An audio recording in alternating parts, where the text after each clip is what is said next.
Good morning everyone. I hope you will be fine, and we have completed present perfect tense, and today we are going to do past perfect tense and future perfect tense. So friend, let's start the class. First, we have to understand how to recognize past perfect tense in Hindi and English as well. Friend, सबसे पहले हमें ये समझना है कि हम past perfect tense को हिंदी में कैसे समझ सकते हैं और कैसे पता चलेगा हिंदी में कि ये पास्ट परफेक्ट टेंस का सेंटेंस है। चलिए, पहचान पहचान क्या होती है? किया था, जिन भी वाक्यों के हिंदी में जिन भी वाक्यों के अंत में किया था, लिया था, दिया था, चुका था, चुकी थी, चुके थे, ये शब्द आते हैं तो आप समझ जाइए कि वो हिंदी में पास्ट परफेक्ट का सेंटेंस है। चलिए, अब इंग्लिश में इसकी पहचान कैसे होगी? कोई भी सेंटेंस हमें कैसे पता चलेगा कि ये पास्ट परफेक्ट का सेंटेंस है? तो फ्रेंड, उसमें सबसे पहले होगा सब्जेक्ट, फिर होगा हेड, फिर होगा मेन वर्ब की थर्ड फॉर्म और फिर होगा ऑब्जेक्ट। एक बात फ्रेंड, आप बहुत अच्छे से अपने माइंड में क्लियर कर लीजिए कि has, comma had, comma have, इनके बाद आने वाली फॉर्म हमेशा थर्ड फॉर्म में होती है। राइट फ्रेंड, इसके बाद जो भी मेन वर्ब आती है वो अपने थर्ड फॉर्म में आती है। ये आप बहुत अच्छे से ध्यान में रख लीजिए। किसी सेंटेंस में अगर हैज़, हैड और हैव है और फॉर्म फर्स्ट या सेकंड में दी है तो वो सेंटेंस रॉन्ग है। यानी हैज़, हैड और हैव के बाद मेन वर्ब जो आती है वो अपने थर्ड फॉर्म में आती है हमेशा। चलिए, आई होप आपको इतना समझ आ गया होगा। अब हम इसके सेंटेंस करते हैं। दादी रिया को डांट चुकी थी।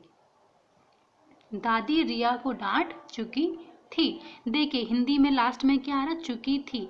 यानी इससे पता चल गया है कि हिंदी वाला सेंटेंस जो है ये पास्ट परफेक्ट का है।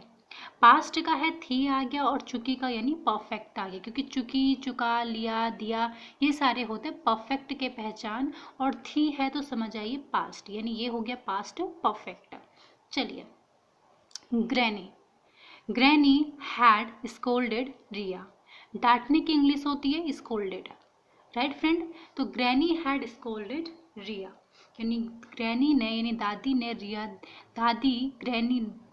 दादी रिया को डांट चुकी थी। चलिए फ्रेंड, हैड ये कौन सी फॉर्म है? देखिए फ्रेंड, हैज और हैव, ये तो है हमारी फर्स्ट फॉर्म होती है, हैज़ और हैव की फर्स्ट फॉर्म होती है, लेकिन इन दोनों की सेकंड फॉर्म भी हैड होती है और थर्ड फॉर्म भी फ्रेंड हैड ही होती है। राइट फ्रेंड, हैज़ आता है सिंगुलर सब्जेक्ट के साथ प्रेजेंट परफेक्ट में, और हैव आता है प्लूरल सब्जेक्ट के साथ प्रेजेंट परफेक्ट में, और हैड ही इनकी सेकंड फॉर्म भी होती है और हैड इनकी थर्ड फॉर्म भी होती है। चलिए फ्रेंड, ये कुछ कॉन्सेप्ट हैं, ये आपको याद रखने हैं। अब इसका अगर नेगेटिव सेंटेंस बनाएंगे तो वो कैसे बनेगा? Subject plus had not plus main verb की थर्ड फॉर्म प्लस ऑब्जेक्ट। मैंने पहले भी बताया है कि जो नॉट होता है वो कभी भी अकेले नहीं आता है, उसको अपने साथ एक हेल्पिंग वर्ब की ज़रूरत होती है। तो यहाँ पे हैड हेल्पिंग वर्ब है और नॉट हेल्पिंग वर्ब को हमेशा खुद से पहले लेता है, यानी वो हेल्पिंग वर्ब के बाद आता है। चलिए, हम सेंटेंस करते हैं। दादी रिया को नहीं डांट चुकी थी। ग्रैनी हैड नॉट स्कोल्डेड रिया, यानी ग्रैनी रिया को नहीं डांट चुकी थी। हैड नॉट, देख सकते हैं नॉट से पहले हेल्पिंग वर्ब है जो कि हैड है, और उसके बाद नॉट है, उसके बाद स्कोल्डेड है। स्कोल्डेड मतलब डांटना, और ये डांटने की स्कोल्ड की थर्ड फॉर्म है स्कोल्डेड रिया। चलिए, उसने अपना काम कर लिया था, ये पॉजिटिव सेंटेंस एग्जाम्पल, उसने अपना काम कर लिया था। देखिए फ्रेंड, लिया था, दिया था, किया था, चुका था, चुकी थी, ये सारी पहचान होती है पास्ट परफेक्ट टेंस की। जिस भी वाक्य के लास्ट में दिया था, लिया था, किया था, चुका था, चुकी थी, ये शब्द आते हैं वो होते हैं पास्ट परफेक्ट के पहचान। अब ये बात होती है अगर यहाँ पे था नहीं होता, क्या तब भी ये पास्ट परफेक्ट का सेंटेंस होता? जी नहीं। उसके बाद ये पास्ट परफेक्ट का सेंटेंस नहीं होता, उसके बाद ये होता पास्ट, सिंपल पास्ट का सेंटेंस। ये पास्ट परफेक्ट का सेंटेंस बन रहा है इस था की वजह से। अगर यहाँ पे था को हम रिमूव कर दें, अगर इतना ही सेंटेंस होता तो ये पास्ट परफेक्ट का सेंटेंस नहीं होता। आप देख सकते हैं इसकी पहचान क्या है, उसने अपना काम कर लिया। आप इसको अगर खींचेंगे तो लिया आ रहा है। और हमने ये पास्ट, सिंपल पास्ट में पढ़ा था कि हिंदी में किसी भी वाक्य के अंत में अगर आ, ई, ए, था, थी, थे ये शब्द आते हैं तो वो होता है सिंपल पास्ट का सेंटेंस। अब ये परफेक्ट क्यों बन रहा है? इस था की वजह से। यानी ये चीज़ें आपको याद रखनी है। अगर कोई सेंटेंस आपको इतना ही दिया है, लिया तक दिया है, यानी दिया, लिया, दिया, किया, ये सारी पहचान है पास्ट इंडेफिनिट की, ये परफेक्ट की पहचान नहीं है। अगर किया, लिया, दिया है तो उनके साथ था का होना बहुत ज़रूरी है, इसीलिए वो सेंटेंस होगा पास्ट परफेक्ट का। आई होप फ्रेंड आपको समझ में आ गया होगा। चलिए फ्रेंड, अब नेक्स्ट हमारा सेंटेंस है, मेरा सिलेबस 2 साल पहले ही कंप्लीट हो चुका था। राइट? मेरा सिलेबस 2 साल पहले ही ख़त्म हो चुका था। My syllabus had completed before 2 years। Right friend? My syllabus, क्योंकि यहाँ पर माई सिलेबस क्या है? सब्जेक्ट है, हैड है। क्यों? क्योंकि पास्ट परफेक्ट का सेंटेंस है और हमें पता है कि हैड के बाद हमेशा मेन वर्ब की थर्ड फॉर्म आती है और मेन वर्ब कौन सी है? कंप्लीट होना। तो कंप्लीटेड पहले, 2 साल पहले। चलिए फ्रेंड, ये हमारा कंप्लीट हुआ पास्ट परफेक्ट टेंस। चलिए अब हम आते हैं फ्यूचर परफेक्ट टेंस में। फ्यूचर परफेक्ट की पहचान क्या होती है हिंदी में? सबसे पहले हमें ये समझना है। चुका होगा, चुकी होगी, किया होगा, दिया होगा, लिया होगा। लास्ट में इन सब वाक्यों के बीच पीछे होगा आना चाहिए। चुका होगा, चुकी होगी, किया होगा, दिया होगा और लिया होगा। Right friend? तो ये है हमारे फ्यूचर परफेक्ट टेंस की पहचान हिंदी में, कि वाक्यों के अंत में इस तरह के शब्द होने चाहिए। इंग्लिश में क्या पहचान है वो देखते हैं। सब्जेक्ट फ्यूचर है तो फ्रेंड विल या शैल तो आना ही आना है। राइट? विल या शैल तो आना ही आना है। राइट? फिर आपको पता है कि हैव आना है। क्यों? क्योंकि परफेक्ट टेंस की पहचान होती ही हैव और हैड से है।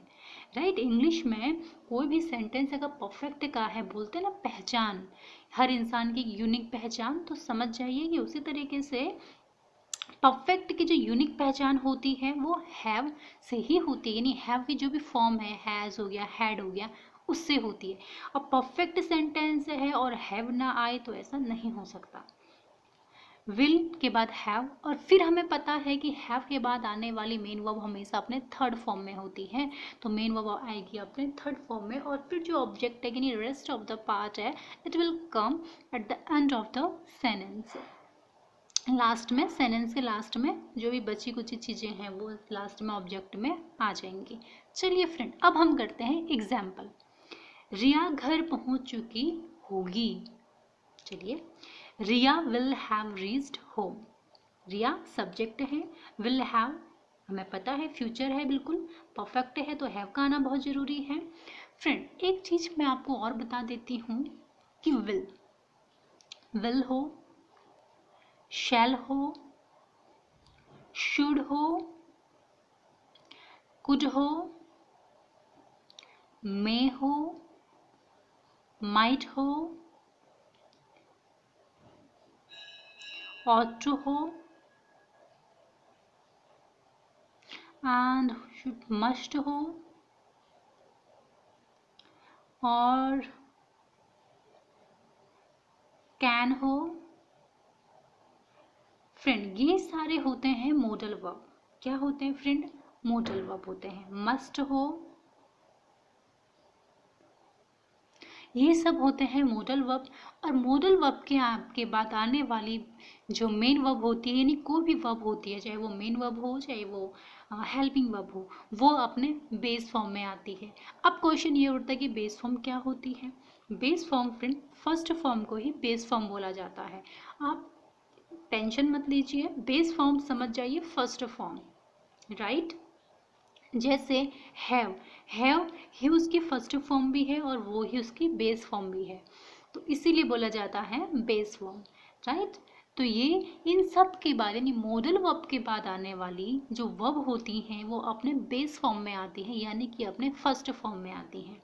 आई होप फ्रेंड आपको समझ आ गया होगा। चलिए, तो सब्जेक्ट प्लस विल, शैल, उसके बाद हैव, मेन वर्ब की third form plus object, right friend. चलिए, रिया घर पहुंच चुकी होगी, रिया विल हैव रीच्ड होम, ठीक है, ये हमने पढ़ लिया। अब आते हैं नेगेटिव सेंटेंस में कि नेगेटिव सेंटेंस की क्या पहचान होती है, राइट फ्रेंड। नेगेटिव सेंटेंस, तो फ्रेंड देखिए, सब्जेक्ट होगा, विल होगा। फ्रेंड एक चीज आपको एक कॉन्सेप्ट याद रखना है, अगर किसी सेंटेंस में दो तरीके की हेल्पिंग वर्ब हैं, जैसे आप देख सकते हैं यहाँ पे विल भी हेल्पिंग वर्ब की तरह काम कर रहा है जिसको हम मॉडल वर्ब बोल देते हैं, और हैव भी एक तरीके का हेल्पिंग वर्ब है। आप देख सकते हैं यहाँ पर दो तरीके की वर्ब्स आ रहे हैं। तो अगर ऐसा कोई सेंटेंस है, राइट फ्रेंड, ऐसा कोई सेंटेंस है कि जिसमें दो तरीके के इस तरीके की हेल्पिंग वर्ब की तरह काम करने वाली या आपकी ऑक्सिलरी वर्ब और मॉडल वर्ब आ रही हैं, तो फ्रेंड वहाँ पर दो चीज़ें, वहाँ पर एक चीज़ होती है कि जो नॉट होता है वो पहली वाली हेल्पिंग वर्ब के बाद ही आता है। ये नहीं होगा कि आपने विल हैव लिखा और फिर नॉट आया, दिस इज रॉन्ग, नहीं। विल नॉट हैव किसी भी सेंटेंस में अगर आपका हैज़ बीन और हैव बीन की बात करें, वहाँ पे भी जो नॉट होता है वो हैव और हैज़ के बाद आता है, फिर जाके बीन आता है। यानी कोई भी दो हेल्पिंग वर्ब इस तरीके से काम कर रही हो सेंटेंस में और नॉट आना है, नेगेटिव सेंटेंस है, तो जो नॉट होता है वो दो हेल्पिंग वर्ब यानी एक मॉडल वर्ब और एक हेल्पिंग वर्ब, यानी दोनों जो वर्ब होती हैं जो एज अ हेल्पिंग वर्ब काम कर रही हैं उसमें, उन दोनों के बीच में आता है।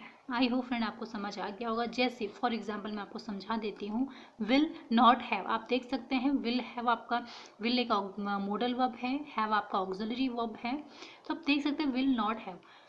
वैसे ही हम बात करते हैं हैज़ बीन, हैव बीन और हैड बीन की, तो फ्रेंड इनके बीच में भी क्या होता है कि जो नॉट होता है इनके बीच में आएगा, राइट। क्या बन जाएगा आपका, हैव नॉट बीन, फिर क्या बनेगा, हैड नॉट बीन। तो फ्रेंड इस तरीके से जो नॉट होता है वो पहली वाली जो ऑक्सिलरी वर्ब होती है उसके बाद आता है, राइट फ्रेंड। चलिए, रिया घर पहुंच चुकी हो गया, ठीक है। अब हम नेगेटिव सेंटेंस में हो गए, उन्होंने अभी तक काम पूरा नहीं किया होगा, राइट फ्रेंड। उन्होंने, दे, विल नॉट हैव, हैव के बाद आने वाली मेन वर्ब अपने थर्ड फॉर्म में क्या है, पूरा करना, कंप्लीटेड। क्या काम, काम वर्क, सो फार। फ्रेंड ये आप लिख लीजिए, सो फार का मतलब होता है अब तक, राइट। जैसे हम बोलेंगे वो अभी तक नहीं आया, राइट।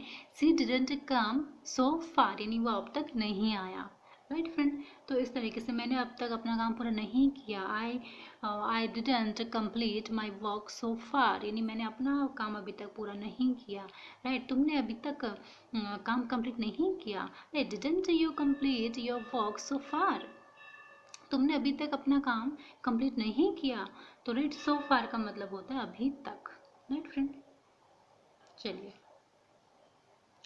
उन्होंने अभी तक अपना काम पूरा नहीं किया, they did not have completed work so far. तो फ्रेंड इस तरीके से हमारे परफेक्ट के सेंटेंस, ये फ्यूचर परफेक्ट टेंस था और हमने पास्ट परफेक्ट टेंस कंप्लीट कर लिया। प्रेजेंट परफेक्ट मैंने पहली वाली वीडियो में कंप्लीट किया है, आपने नहीं देखा है तो उसको ज़रूर देखिए। तो फ्रेंड नेक्स्ट अब हम पढ़ेंगे perfect continuous tense next video में, क्योंकि वीडियो बहुत बड़ी होती है तो अपलोड करने में बहुत प्रॉब्लम हो जाती है।